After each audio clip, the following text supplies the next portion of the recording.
Hello, what's up? Good morning. Magko-comment na naman po tayo at mag-react dito sa viral video regarding sa People's Initiative. Yun nga po, ito is about sa pagpapapirma sa mga ibang lugar para po dito sa ating charter change. Yung mga nangyari na hindi dapat mangyari. So, ito po yung nangyari sa isang lugar dito sa ating bansa. Check po na. Talaga. Basta yun lang, papirma sila para and then ang kasi hapon kasi ganyan. Kaya nga, klaruhin natin. Pinintindi mo sa kanila na People's Initiative, hindi. Ang pinintindi mo lang, ayuda. Ang sabi ko lang po is may baguhin lang sa saligang batas. Yun may baguhin sa saligang. Yun eh. Yun kasing mga taong nagpapapirma, kahit sila mismo, hindi nila alam kung ano yung gagawin at kung ano yung mangyayari about after nilang pumirma. Kasi, yun nga, merong sapal. Yun nga kasi, ang nagiging reason ngayon ng pagpirma ng mga tao is all about ayuda. Is all about money and promises. Ngayon, katulad niyan, ano lang in-explain niya, may babaguhin sa saligang batas. Kahit nga siya, hindi niya alam kung ano yung totoong rason kung bakit sila pinapapirma. Ang batas? Hindi ko na po alam kung ano.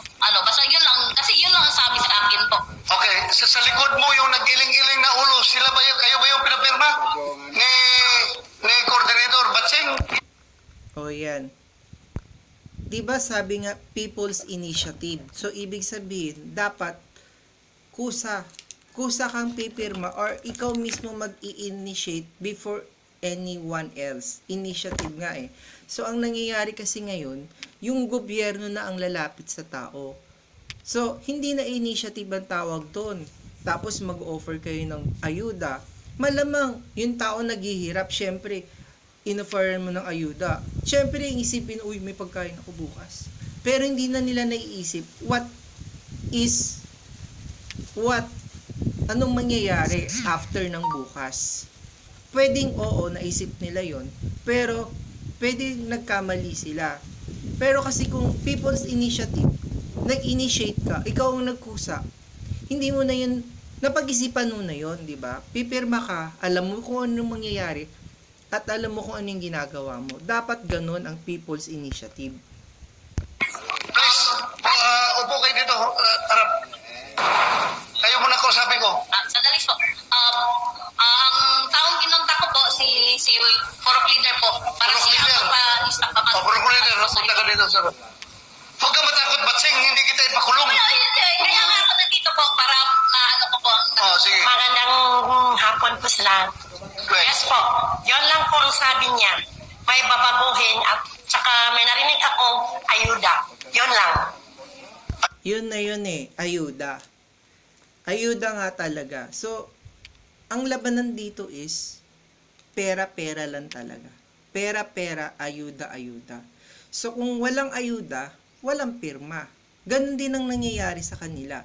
Kung hindi mo i-offer ang ayuda, hindi sila pipirma. So, ibig sabihin, may suhulan na nangyayari. Ayuda. Yes. Nakatanggap Yes. kayo ng ayuda? Wala pa po. Yung coupon lang. Anong Coupon lang po. See, kapalit ng pirma, coupon, papel na hindi mo pa alam kung anong mangyayari. Hindi ka man lang binigyan muna ng ayuda bago ka pinapirma. Ano yan? Paasa na naman sa madlang people. Anong sabi ng coupon? Patingin na niya. Assistance po, i-keep lang daw po kasi may assistance daw pong ipamimigay. Pag may coupon, ipe-present pagkatapos nito, magkano daw? Magantay lang daw po. Wala namang sinabi kung magkano. Ang sabi lang is, i-keep lang daw po and then magantay. See? May assistance na sinasabi. Walang exact amount or walang anything else na sinabi. So, pinaasa na naman ng tao. Wala pa ring ayuda kasi walang natanggap eh. Ginagago talaga nilang tao. Ay kung kailan magkano daw. Okay. So, ikaw, kung wala yung papel na yan, na promise na bibigyan ka ng ayuda, pipirma ka, hindi? Siguro. Hindi ka pipirma. Hindi. O see, nanggaling na rin sa bibig niya na kung wala yung ayuda, hindi talaga siya pipirma. So, klaro na napapirma ka dahil sa papel na yan, yung claim stub na yan, yung coupon na yan, na may promise na ayuda in the future. Yes po. So kung without that, hindi ka pipirma. Siguro walang. O see, true, very true talaga. Parang di nila na ano talaga. Basta yun lang, papirma sila. Tao sa gobyerno, ang mga mahihirap na tao is mukhang pera, mukhang ayuda. Ganyan kasi yung tingin nila eh. Suhulan mo lang yan. Mapapapirma mo yan. Kasi alam na natin na mabababa, yung iba walang pinag-aralan, yung iba sakto lang. Talagang hindi nila may isip yan. Yung mga karapatan nila, hindi nila naiipaglalaban.